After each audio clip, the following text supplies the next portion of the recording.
Capítulo 6. Regenérese a través del amor y de la verdad. Para curar a nuestros hermanos de sus enfermedades a través de la cura divina, es esencial que nuestra mente esté purificada. Debe estar libre de cualquier pecado o ilusión para que la infinita fuerza vital de Dios pueda fluir por medio de ese canal que es la mente.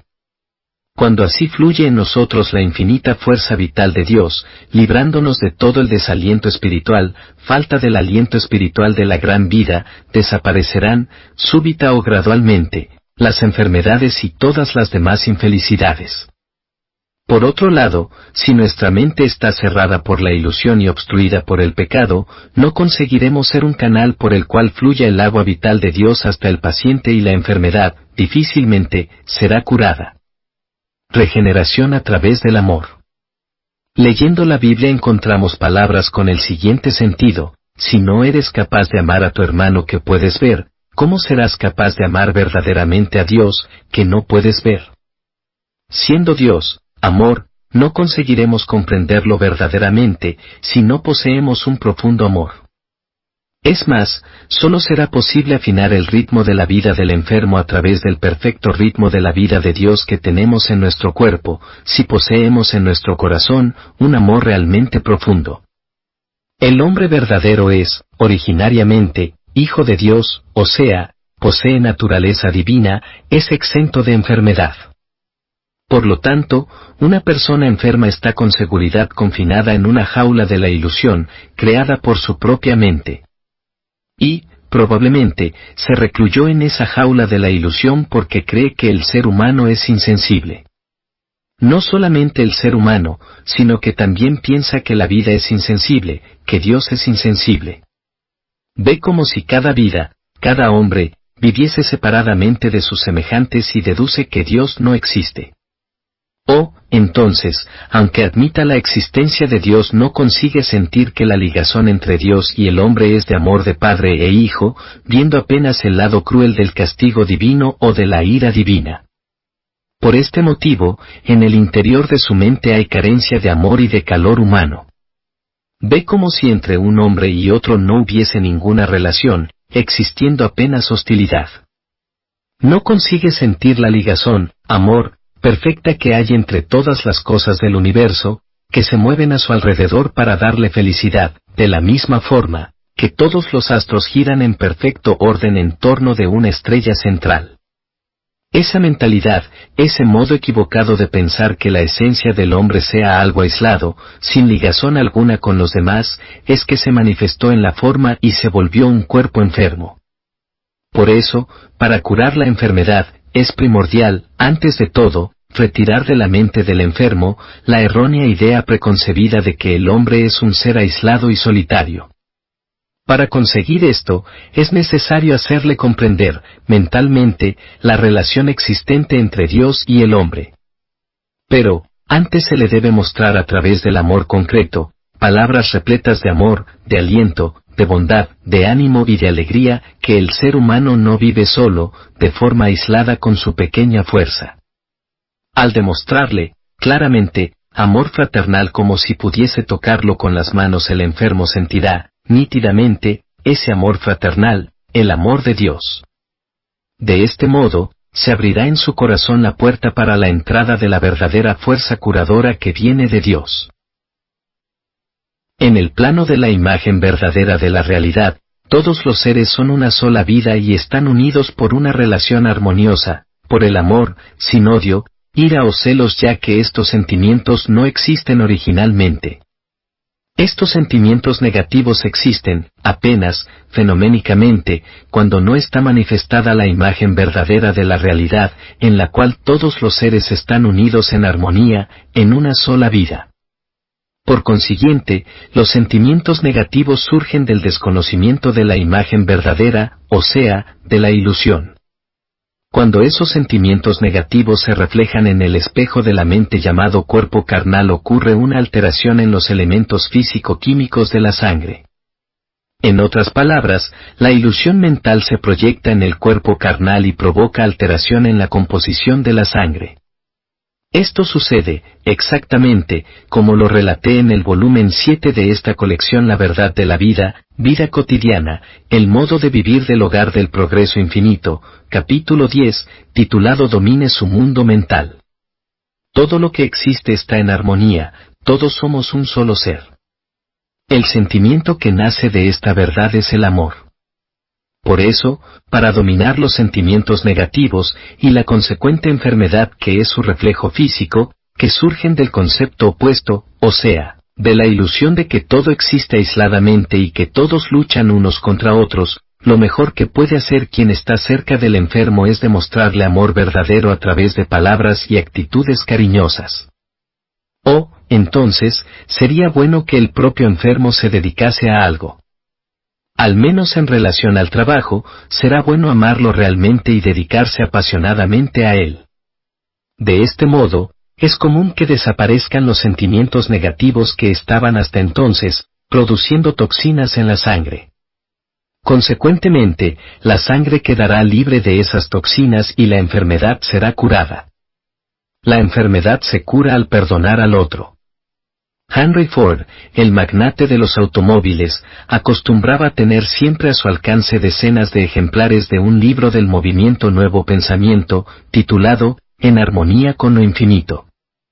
En la página 44 de este libro, encontramos la siguiente narración de un caso verídico. Esto ocurrió cuando mi amigo, que es médico, visitó a una señora que estaba sufriendo de reumatismo. Él sabía que entre ella y su hermana existía una violenta divergencia mental. Por eso, después de escuchar atentamente las explicaciones respecto a su enfermedad, la miró de frente y con un tono firme y de profunda bondad, expresó: «Perdone a su hermana». Ella lo miró sorprendida y, después de un determinado tiempo, respondió: «De ninguna manera puedo perdonarla». Entonces, a mi amigo no le restó decirle lo siguiente: «Si es así, no hay nada que hacer». La rigidez de sus articulaciones y la aspereza de su corazón que no perdona tienen íntima relación entre sí. Después de algunos días, él fue nuevamente a visitarla. Ella se le aproximó con pasos leves hasta la sala de visitas donde se encontraba, expresando en su rostro alegría y salud. ¿Cómo se curó?, le preguntó. Seguí su consejo. Perdoné a mi hermana y, ahora, somos buenas amigas. Sin embargo, no me explico cómo desde el día en que nos reconciliamos me quedé, totalmente, curada del grave reumatismo que sufría. Y, actualmente, ni vestigio hay de ella. Seguramente, los lectores encontraron esta narración bastante interesante. Creo que las personas que sufren constantemente de enfermedades sintieron algo en común. Cuando contrariando el amor, la persona no consigue perdonar, construye una barrera en su mente que le impide recibir la fuerza vital de la gran vida. Así, propongo a todos los que tuvieron la oportunidad de leer estas páginas, perdonen a su prójimo. Aunque ahora no estén enfermos, esto no quiere decir que no tengan necesidad de perdonar a los demás. Escuché el caso de un lector que tenía un hijo extremadamente sensible. Siempre que ocurría una discordia en la familia, ese niño se enfermaba de un mal de causa desconocida por la medicina. Me encontré con esa persona y al hablarle, detalladamente, de la influencia misteriosa de las vibraciones mentales en el cotidiano, le aconsejé a mejorar sus pensamientos. Así, la extraña enfermedad que durante tantos años desafiaba a los médicos y remedios, dejó de manifestarse después del cambio de la actitud mental de los padres. Tal vez sea rara la existencia de niños tan sensibles. Pero, nuestra actitud mental cotidiana influye no solo en nosotros mismos sino, también, en la salud y el destino de todos nuestros familiares. Además, si supiéramos que las ondas mentales son irradiadas en el espacio infinito tal como las ondas electromagnéticas de la radio, comprenderemos que, cuando estamos con rabia de alguien, podremos estar asesinándolo con nuestras ondas mentales, aunque haya diferentes grados de influencia, de acuerdo con la intensidad de la fuerza mental de cada uno. Cuando Jesús dijo, Todo el que mira a una mujer deseándola, ya adulteró con ella en su corazón y perdona hasta 70 veces 7, seguramente sabía que las ondas mentales son fuerzas poderosas. No hay vida en la materia. Pensar que nuestra vida y fuerza vital estén en la materia es ilusión básica. La materia no existe originalmente. Como ya cité varias veces, la materia nada más es que la proyección de una película titulada materia que fue creada por la creencia de que ella exista. Este es un punto realmente importante. Quien admite que la materia sea algo, en verdad existente, es obligado a reconocer también sus alteraciones químicas y mórbidas porque está en transformación constante. Consecuentemente, tiene que reconocer también la existencia de la enfermedad.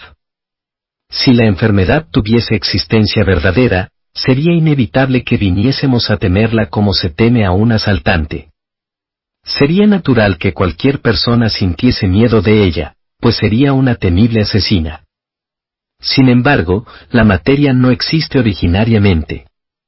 Es comparable a la imagen de nuestra mente reflejada en el espejo, de la misma forma que al mirarnos en el espejo con la mente en orden, se refleja un rostro sereno, al proyectar nuestra mente serena en nuestro cuerpo, hará que su estado se transforme y se vuelva saludable. Al conocer esto, pasaremos a encarar la vida de manera diferente. Existe una fábula referente a un mono que se miró en un espejo y pensando que realmente existía aquel rostro feo reflejado en él, fue hacia atrás, hacia los lados, pasó polvo y lápiz labial en la imagen, pero el rostro reflejado no quedó bonito. Al no gustarle, hizo monerías y la imagen del espejo quedó aún más fea.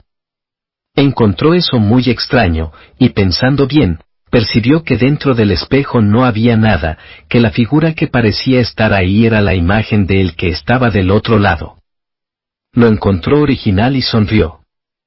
Entonces, la imagen fea del espejo también sonrió y mostró un rostro bonito y gracioso. El razonamiento es el mismo. Si cambiamos nuestro pensamiento y nos miramos en el espejo llamado cuerpo carnal, tendremos cuanta salud anhelemos. Por eso, si deseamos curar a través de la mentalización la enfermedad ajena, debemos tener un profundo sentimiento de amor al prójimo y, al mismo tiempo, considerar la enfermedad como una imagen reflejada en el espejo, negando fundamentalmente su existencia. Si no conseguimos hacer esto y encaramos a la persona creyendo que la enfermedad existe en efecto, nuestro pensamiento se reflejará en ella, reforzando la existencia de su enfermedad, exactamente como pensamos. Siempre se dice que no es bueno que un pariente muy próximo cuide del enfermo porque habiendo parentesco directo, generalmente, ese pariente no consigue enfrentar la enfermedad de acuerdo con la verdad. Al pensar que la enfermedad existe de hecho y se permanece con la mente perturbada, esa preocupación se refleja en el enfermo y la enfermedad se agrava aún más. La persona que permanece con la mente conturbada pensando que la enfermedad realmente existe, no tiene competencia para curar enfermedades ajenas como un metaphysician. Persona que realiza cura divina. Cuanto mayor sea el grado de comprensión de la verdad de que la naturaleza del hombre, el hombre verdadero, no es material y que la materia es imagen proyectada de la película mental, más poderosa se volverá la fuerza con que la persona dominará la salud física. Observando el modo como Jesucristo y sus discípulos, así como Munetada Kurosumi, fundador de la secta Kurosumi, curaron a los enfermos, percibimos que ellos no recurrían a métodos terapéuticos convencionales basados en conocimientos de anatomía humana o en estudios de enfermedades, ni admitían la existencia de la dolencia. Para Jesucristo, la enfermedad no existía, por lo tanto, no había enfermedades crónicas ni agudas y, con mucha mayor razón, no existían de forma alguna males incurables. En él, existía una fuertísima convicción en relación a la vida. Por eso, era extraordinaria su fuerza curadora y, generalmente, las curas ocurrían instantáneamente. No hay duda de que Cristo consiguió revelar aquella maravillosa fuerza curadora porque creía que la vida del hombre viene de Dios, que ella es el propio Dios, que el hombre no posee otra vida sino la que recibió de Dios, que esa vida es de una perfección absoluta e inmutable sin cualquier peligro de ser alcanzada por enfermedades. Si deseamos manifestar, también en nuestro cuerpo físico, la naturaleza de perfección absoluta e inmutable de nuestra vida, no debemos mantener la idea errónea de que exista de verdad el aspecto imperfecto captado por los 5 sentidos: vista, audición, olfato, tacto y gusto. Los 5 sentidos son instrumentos que sirven para ver la película mental proyectada y no para ver la vida verdadera que brilla, intensamente, por detrás de la película. Para conocer la imagen de nuestra verdadera vida debemos trascender los 5 sentidos. O sea, debemos recibir el bautismo espiritual que, en el budismo, sería la meditación zen, en el sintoísmo, el Shingon, y en el cristianismo, el bautismo. En el hogar del progreso infinito se practica la meditación para contemplar a Dios, que hace profundizar el sentimiento de unión con Dios, vivificando todas las corrientes religiosas. A medida que el subconsciente adquiere profunda conciencia, no solo con el pensamiento, sino con convicción en la imagen verdadera de la vida, mejoran la circunstancia y la salud. Si no hubiera mejoría, significa que el subconsciente aún no concientizó el hecho de que la imagen verdadera perfecta de la vida es Dios y que hay en el fondo de la mente algún temor. Cuando se teme algo, lo que es temido acaba apareciendo. Esta es la ley de causa y efecto, imposible de ser modificada, que llamamos de ley mental de la atracción de los semejantes. Hay un método terapéutico denominado homeopatía que, por algún tiempo, estuvo en boga en Alemania y en Estados Unidos. Una sustancia que provoca un síntoma semejante al de la enfermedad a ser tratada es administrada al paciente en dosis extremadamente reducidas, diciéndole: este remedio lo curará. Y, realmente, desaparecen los síntomas. Tiene el nombre de homeopatía, que significa cura por los semejantes, porque trata una enfermedad usando un remedio que provoca cuadro clínico semejante al del enfermo. Este, también, es un ejemplo de que, de acuerdo con la mente del paciente, un mismo medicamento puede tener el efecto de veneno o de un remedio. En efecto, no existe otro terreno más misterioso que el de la mente humana. Si la semilla plantada en él es la de la verdad, imagen verdadera de la vida, esa persona tendrá salud. Si la semilla es la de la ilusión, idea enfermiza, inmediatamente germinará y brotará una enfermedad. En este sentido, el médico que posee la confianza del paciente debe tener mucho cuidado en relación a las palabras que le dirige. Cuando se presenta un nuevo medicamento, durante algún tiempo este muestra mucha eficacia, pero después que deja de ser objeto de la propaganda, uso del poder de la palabra, generalmente, no surte más efecto y cae en el olvido. ¿Por qué será que al principio fue eficaz y después perdió, gradualmente, la eficacia? En el Nippon Keizai Shimbun, diario de economía del Japón, el vicedirector del Servicio de Profilaxis de Tuberculosis, Dr. Hiroshi Watanabe, escribió el 30 de mayo de 1952 lo siguiente con el título Tratamiento químico y tratamiento por el neumotórax, refiriéndose a la disminución gradual de la eficacia de los nuevos medicamentos. En cierto sentido, es razonable la idea de que la enfermedad se cura por los remedios, pero no son muchas las enfermedades que se curan exclusivamente a través de medicamentos. Existen diversas especies de remedios, pero son pocos los que tienen poder suficiente para eliminar la causa de la enfermedad, actuando directamente sobre las bacterias o los virus. La mayoría de ellos sirve para suavizar los síntomas de la enfermedad, eliminando el dolor, bajando la fiebre o disminuyendo los sufrimientos hasta que ocurra la cura natural por acción de la fuerza curativa existente en el cuerpo. Es cierto que la penicilina obtenida de un hongo combate las bacterias.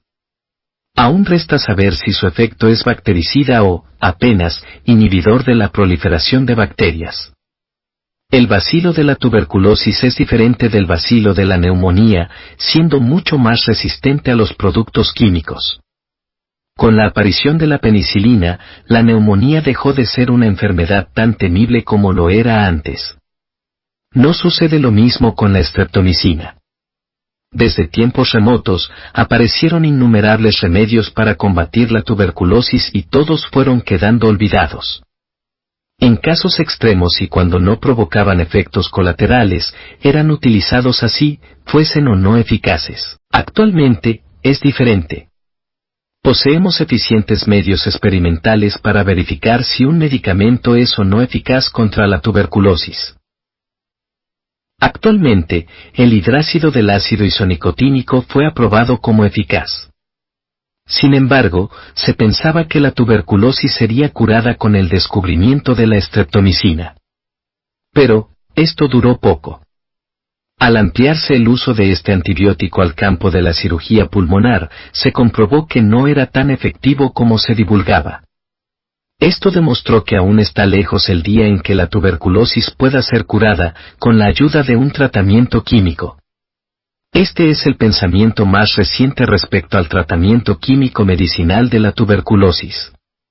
En ocasión del descubrimiento del medicamento Salvarsan para la sífilis, se pensó que con él la sífilis sería combatida completamente, pero con el tiempo fue perdiendo su eficacia. La razón de que un medicamento nuevo sea eficaz solamente al principio, después de ser ampliamente divulgado en diarios y revistas de medicina, demuestra que el poder absoluto no está en el elemento químico.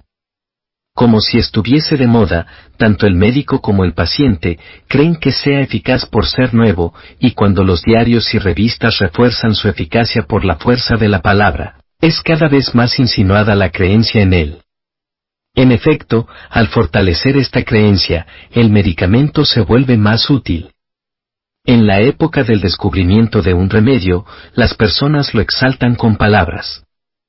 Pero, con el pasar del tiempo dejan de escribir sobre él, cesan las propagandas, o sea, disminuye el poder de la palabra, lo cual debilita la creencia en la eficacia de tal remedio y, consecuentemente, pierde su poder de cura. Así como hay moda de remedios, también hay moda de métodos terapéuticos. Un método terapéutico nuevo que es ampliamente divulgado en reportajes y anuncios de diarios y revistas surte un buen efecto debido a la fuerza de la propaganda, es decir, a la fuerza de la palabra. Pero, al desaparecer ella, hasta un método de tratamiento de salud que haya estado en boga por algún tiempo, es olvidado por la sociedad. Un remedio recetado por un médico desconocido, que aún no haya conquistado la confianza de los pacientes, no surte efecto, siendo eficaz cuando es recetado por un médico famoso. Entonces, el paciente lo considera incompetente y busca otro doctor de renombre. El doctor hace el mismo diagnóstico y receta el mismo remedio, con una única diferencia: el alto precio de la consulta y de los medicamentos.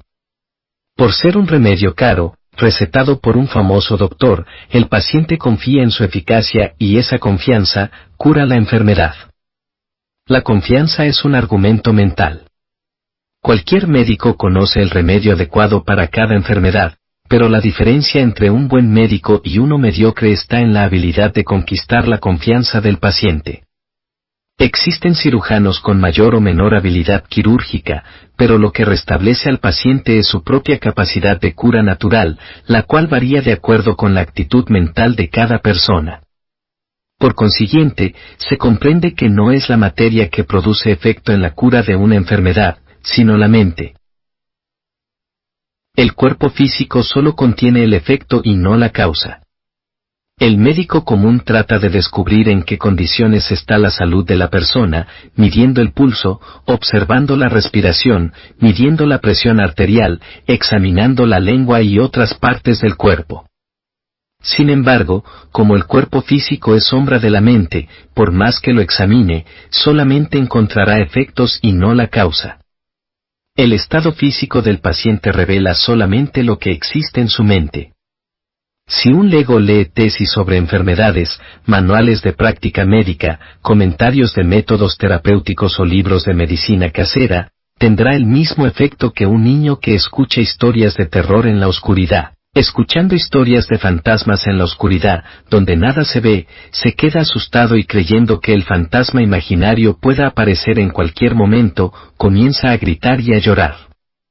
De manera idéntica, si una persona aún no iluminada por la luz de la verdad escucha o lee sobre enfermedades, creará y desarrollará una enfermedad en la imaginación, que se transformará en enfermedad concreta. Solo existe temor en la mente humana cuando falta luz en ella. Al contrario, si existiese la luz de la verdad en la mente, desaparecerá el temor imaginario, así como desaparece bajo la luz del sol el fantasma de la imaginación. Toda enfermedad es sombra de la mente, o sea, es enfermedad imaginaria, creada arbitrariamente por el temor producido por la ilusión. Por lo tanto, en este punto, no hay diferencia alguna entre la ignorancia del adulto que contrae una enfermedad y la ingenuidad del niño que teme a los fantasmas. De la misma forma que desaparecen los fantasmas y el temor del niño al nacer el sol, cuando el sol llamado verdad comienza a brillar dentro de la mente, la enfermedad desaparecerá por sí misma. La función de este libro es iluminar la mente de los lectores, ostentando bien en alto el sol llamado verdad. No podemos hacer que un bebé se vuelva adulto de repente. De un mismo modo, no es posible iluminar la mente de los lectores con la luz de la verdad con una sola lectura. Por lo tanto, si leen reiteradamente este libro o las revistas mensuales del Hogar del Progreso Infinito cuando tengan tiempo, poco a poco comenzará a brillar, cada vez más resplandeciente, la gran luz del sol llamado verdad en sus respectivas mentes. De esta forma, las enfermedades y los demás sufrimientos de la vida desaparecerán naturalmente. Y, si además practican, una vez por día sin falta, la meditación para contemplar a Dios, la verdad empezará a brillar antes en las profundidades de la mente, acelerando el resultado.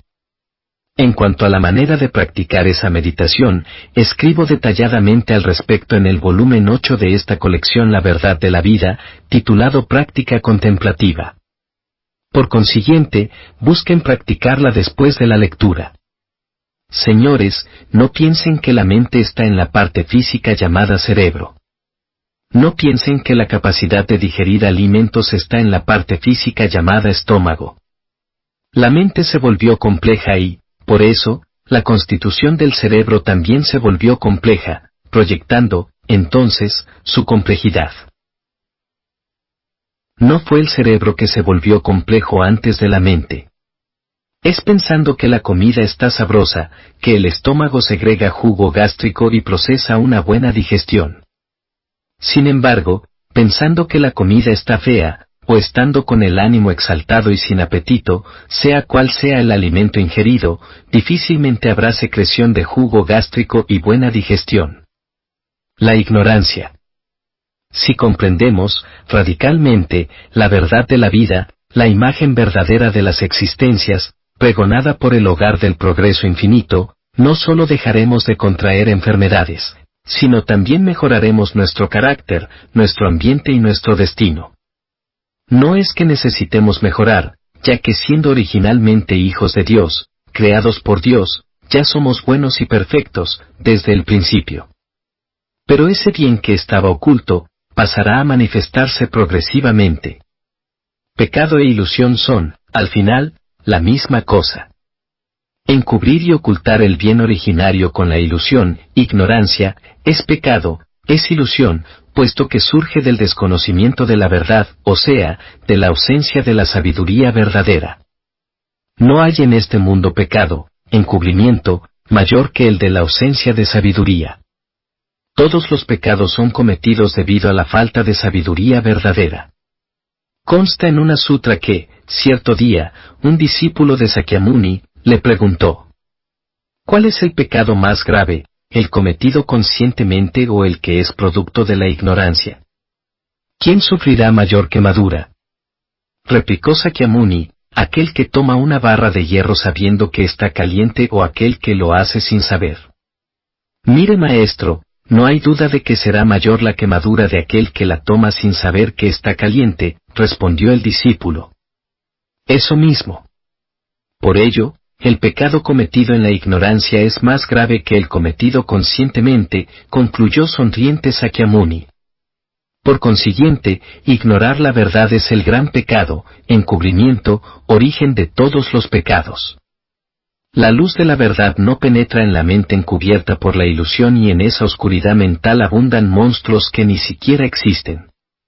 Entre esos monstruos se encuentran diversos fantasmas llamados enfermedad, infelicidad, desarmonía, problemas familiares, dificultades financieras, etc.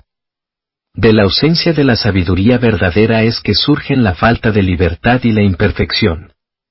Por eso, el budismo considera, de primordial importancia, alcanzar la suprema sabiduría de Amitabha, o sea, la iluminación. Cristo, también, manifestó, conoceréis la verdad, y la verdad os libertará, colocando en primer lugar el conocimiento de la verdad. Además, para ser cristiano hay que realizar el bautismo. Ese bautismo realizado con agua corresponde al misogi del sintoísmo clásico del Japón. Es un ritual en el cual, la ablución, la inmersión o rociadura con agua, simbolizan la purificación del pecado, es decir, de la ilusión que encubre la verdadera vida del individuo. En la Biblia consta que cuando Jesús fue bautizado, el Espíritu de Dios descendió del cielo como una paloma y permaneció sobre él. Consecuentemente, cuando a través del bautismo fue purificada y lavada la ilusión que separaba su vida individual de la vida de Dios Padre, desapareció la ilusión y la sabiduría comenzó a brillar en su mente, abriendo el camino perfecto de unión entre Dios y el hombre. Por esta razón, el Espíritu de Dios descendió como una paloma sobre Jesús. De esta forma, Jesucristo logró alcanzar la perfecta convicción de que era Hijo de Dios, pasando a revelar poderes sobrenaturales y a realizar fantásticos milagros. Regeneración por la negación del viejo yo. De este modo, todas las religiones tienen como principal función alcanzar la sabiduría verdadera, lavando y purificando la ilusión. Y, alcanzar la sabiduría verdadera significa despertar hacia la grandiosa verdad hombre, Hijo de Dios. En lenguaje cristiano sería conocer el Cristo interior. En lenguaje budista, despertar para la naturaleza divina. Vida Unificación de todas las religiones, volumen 11 de esta colección. Cuando explico cómo vivir de modo iluminado y digo que el hombre es hijo de Dios y que no debemos maldecirnos nosotros mismos, puede ocurrir que haciendo una interpretación precipitada alguien piense con orgullo, así como soy, ya soy un hijo de Dios perfecto. Sin embargo, este pensamiento simplista no involucra alcanzar la sabiduría verdadera o el despertar hacia la conciencia de hijo de Dios. Supongamos que, aquí, exista una persona con forúnculos en todo el cuerpo.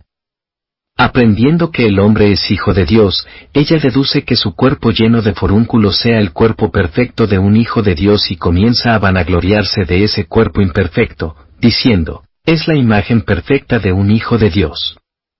Si ella actúa de esta forma, las personas a su alrededor la considerarán realmente repugnante y maloliente. Entonces, no podrá curarse de la enfermedad. Sea referido a la moral, o al talento artístico, si todos piensan que así como son, ya están manifestando la nobleza y la totalidad de hijos de Dios, no conseguirán mucho progreso, puesto que eso es una mera presunción. La verdadera convicción de que el hombre es hijo de Dios no es una conclusión tan simple. El verdadero despertar para la verdad de ser hijo de Dios requiere reflexión seria sobre su estado actual y reconocimiento de que ese estado despreciable e imperfecto no es su naturaleza verdadera, que lo que no es verdadero, es falso, que no se puede quedar pensando, pretenciosamente, que esa falsedad sea la naturaleza verdadera, y comprender, entonces, con claridad que existe un otro yo, el Hijo de Dios. El primer paso para alcanzar la convicción de ser hijo de Dios es abandonar, de esa forma, el falso yo que la persona hasta entonces creía que era su yo verdadero. Por medio de esta reflexión diaria, conseguiremos librarnos, cada vez más, del falso yo, tal como la serpiente que cambia de piel. Si procedemos de esta forma, cada día nos aproximaremos un paso más de Dios y avanzaremos en el camino del progreso infinito. Leemos, diariamente, la revista Hogar del Progreso Infinito y practicamos la meditación para contemplar a Dios, justamente, para librarnos del viejo yo y descubrir el nuevo yo. Para alcanzar, verdaderamente, la convicción de que somos hijos de Dios es absolutamente necesario que eliminemos el viejo yo. Es, por esta razón, que para curar metafísicamente a otra persona, realizamos la mentalización de negación y la de afirmación. Vide, Práctica Contemplativa, volumen 8 de esta colección, Sosetsu Shinsoka ni Shinju no Michi, volumen 1 de la selección Masaharu Taniguchi. La mentalización de negación consiste en anular el actual estado imperfecto de enfermedad, considerándolo una existencia falsa. La mentalización de afirmación consiste en admitir que el yo verdadero es hijo de Dios y que vive aquí y ahora en el mundo creado por Dios, es decir, en el mundo de la existencia verdadera, con imagen perfecta, exenta de enfermedades. Cuando esta mentalización se consolide y surja la concientización profunda de esta verdad, la enfermedad será curada. Lo mismo sucede con el temperamento. Por ejemplo, si decimos a alguien, de índole extremadamente irascible, que se irrita por insignificancias, usted es hijo de Dios y su temperamento es perfecto y él piensa soy hijo de Dios y hasta con este genio irascible, ya soy perfecto y noble, jamás será curado de ese temperamento que se irrita con cosas insignificantes. Ocurre esto porque no hay reflexión, arrepentimiento ni intención de librarse de sus malas cualidades. Para curar su temperamento irascible, la persona debe, antes de todo, hacer una reflexión, separar el falso yo del yo verdadero, abandonar el falso yo que se irrita con facilidad y después abandonarlo, implantando la firme convicción, mi naturaleza verdadera es de hijo de Dios, soy perfecto y jamás me exaspero con insignificancias. Si, en relación a todo, abandonamos el falso yo y admitimos el yo verdadero, nuestro temperamento mejorará y la enfermedad será curada. En el hogar del progreso infinito no hablamos mal de nosotros mismos, quiere decir que no hablamos mal de nuestro yo verdadero y repudiamos el falso yo hasta eliminarlo por completo. Si pensamos, equivocadamente, que nuestro actual carácter o estado enfermizo sea el aspecto del yo verdadero que es hijo de Dios, será aún peor de que hablar mal, puesto que estaremos difamando nuestro yo verdadero y actuando de modo totalmente contrario a lo que predica el hogar del progreso que resuelve los problemas de la vida cotidiana.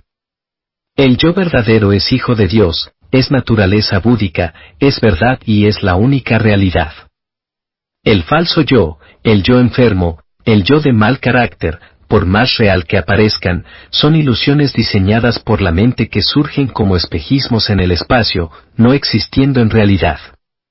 Para concretar nuestro yo ideal, exento de enfermedades, de defectos y vivir una vida perfecta como verdaderos hijos de Dios es imprescindible que expulsemos, diariamente, el falso y viejo yo. Este acto de expulsión del viejo yo, es llamado de penitencia por el budismo, de arrepentimiento por el cristianismo y de purificación por el sintoísmo, teniendo todos el mismo significado. Da un mismo modo como pelamos la cebolla, debemos ir retirando todos los días, todas las horas, una a una, la cáscara de la falsedad. Al final, nada restará, sino la naturaleza verdadera del yo inmaterial y libre. Nadie logra llegar rápidamente a este estado mental. Pero, si fuéramos retirando la cáscara de la ilusión, incluso en la mitad del camino de la naturaleza verdadera comenzaremos a alcanzar la iluminación y ese estado mental se reflejará en la salud y en el ambiente, tornando sumamente simplificada nuestra vida diaria. Tal vez, haya personas pensando que las enseñanzas de una religión sirvan para salvar apenas el alma, no ayudando en la vida práctica. Sin embargo, una religión que no ayude en la vida cotidiana, no puede ser considerada eficaz, puesto que la vida es dirigida por la mente. La forma es sombra de la mente. Por lo tanto, si la religión cura, en efecto, los males del alma, debe curar también los males físicos y los del medio ambiente. Según nuestras experiencias, es más fácil curar una enfermedad de considerable gravedad que el carácter. Analizando el origen de esta afirmación, comprobamos que el hombre, generalmente, posee la convicción de que la enfermedad no forma parte de su naturaleza verdadera porque, al principio, era saludable. Además, tiene el deseo ardiente de curarse. Por consiguiente, esa convicción y ese deseo ardiente contribuyen bastante a la cura de la enfermedad. Sin embargo, cuando se trata de defectos de carácter, mal los percibe, excepto cuando es una persona con gran sentido de autocrítica.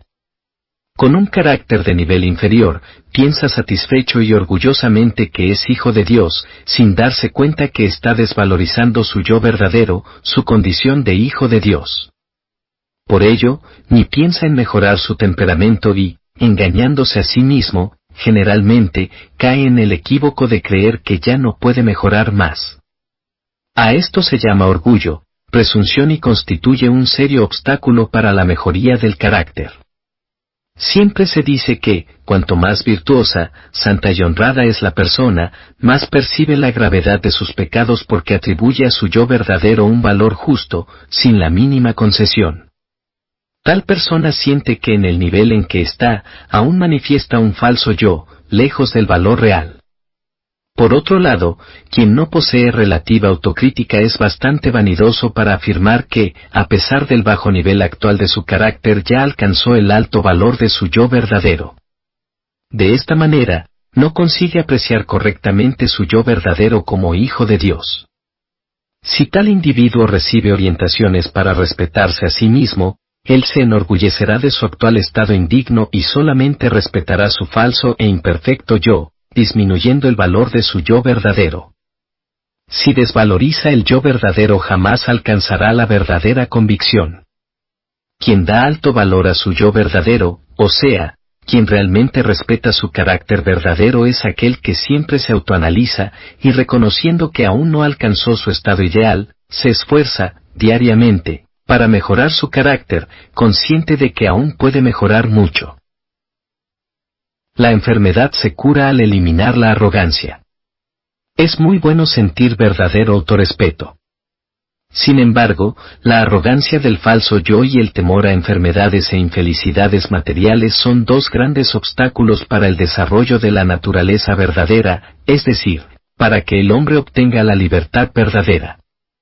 La arrogancia no solo crea defectos de carácter como, también, a veces, enfermedad. En este caso, la enfermedad es mucho más complicada que la provocada por el temor, puesto que no se cura por la transferencia del temor o por la ingestión de remedios, sino exclusivamente por la expulsión de la arrogancia. Para eliminar la arrogancia es necesario realizar una rigurosa autocrítica, después de múltiples reflexiones y profundo autoanálisis.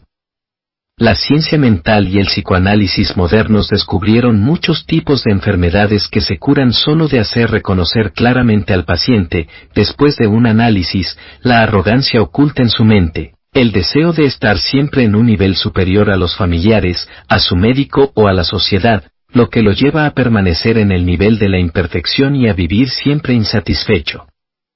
En una reunión del Hogar del Progreso Infinito realizada el 19 de noviembre de 1930, el Sr. Nagatoshi Matsure, del diario Hire no Machi, contó la historia del Sr. Sotoji Matsumoto, de edad superior a 60 años que era asistente social en Minaminito, Cho, Tennoji-ku, Osaka. Este señor no profesaba ninguna religión en particular, mas le agradaba mucho practicar buenas acciones en secreto y estaba siempre ayudando a las personas desamparadas, sepultando muertos sin familia o dando limosna a los pobres. Realizaba todo con placer y no lo revelaba a nadie, como si no quisiese que la mano izquierda conociese la buena acción practicada por la mano derecha. Cuando el Sr. Nagatoshi Matsure lo buscó para publicar en su diario un reportaje de sus buenas acciones, él se rehusó a conceder la entrevista diciendo que no hacía el bien para ser conocido por los demás y que si sus virtudes fuesen divulgadas, serían anuladas. Siempre que él sabía de alguna persona enferma en la vecindad, iba a visitarla y le hablaba sobre el camino de la verdad. Le indicaba al enfermo las fallas de su modo de pensar, le enseñaba la conducta correcta, orientándolo a seguir el camino verdadero. Como consecuencia, las enfermedades se curaban espontáneamente.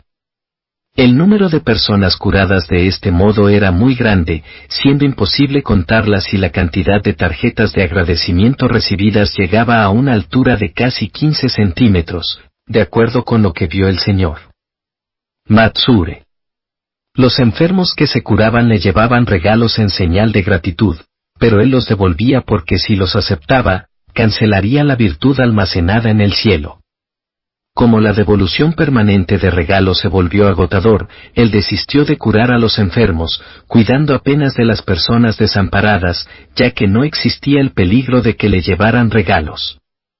También, se dedicaba a dar limosnas y a construir lápidas.